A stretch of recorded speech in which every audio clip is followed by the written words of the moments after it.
Court से खबर शामिल करते हैं, जहां एक मां ने 7 साल बाद अपने बेटे के कत्ल में मुलव्विस मुलजिम को मार डाला।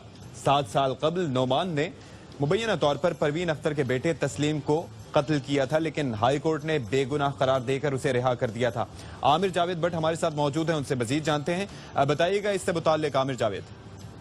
जी बिल्कुल, थाना सदर के इलाका बुटर में 7 साल का नुगमान उर्फ कोडू वारा ने फायरिंग करके 21 साल तस्लीम उर्फ काका को कत्ल कर दिया और मुकदमा में मुकामी अदालत में नुगमान उर्फ कोडू को सजाए मौत की सजा सुनाई गई।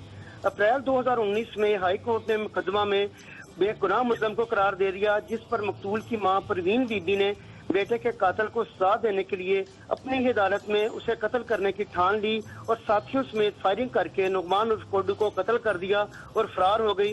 पुलिस थाना सदर ने परवीन बीबी, उसके बेटे अजीम और दीगर 5 नामजद अफराद पर कत्ल कर दिए मुकदमा दर्ज किया है। पुलिस ने मुलजिमा परवीन बीबी को गिरफ्तार कर लिया है। आमिर जावेद, जरा इस मुलजिम के बारे में बताइएगा कि ये मकतूल नोमान जो था, इसने 7 साल पहले ये कत्ल किया था, वो क्या मामला था, जरा एलेबरेट कीजिएगा, क्यों कत्ल किया था?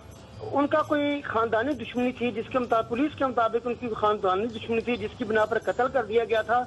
और जराये का कहना है कि नुगमान वगैरह जो है, जिन्होंने फायरिंग करके 21 साल तस्लीम को कत्ल किया था, इस पर भी जो ना 2 ऑलरेडी कत्ल के मुकदमे दर्ज थे, जो वो कत्ल कर दिया गया। और उसी कत्ल का बदला लेने के लिए उसकी मां ने जब ये इसके हत्थे चढ़ा है, क्योंकि ये जिस वक्त हाई कोर्ट ने इसको रिलीज किया था तो उस वक्त जो है ये दुबई चले गया था। यूं ही दुबई से वापस आया तो मां ने अपने बेटे अजीम और दीगर साथियों के साथ मकतूल को कत्ल कर दिया।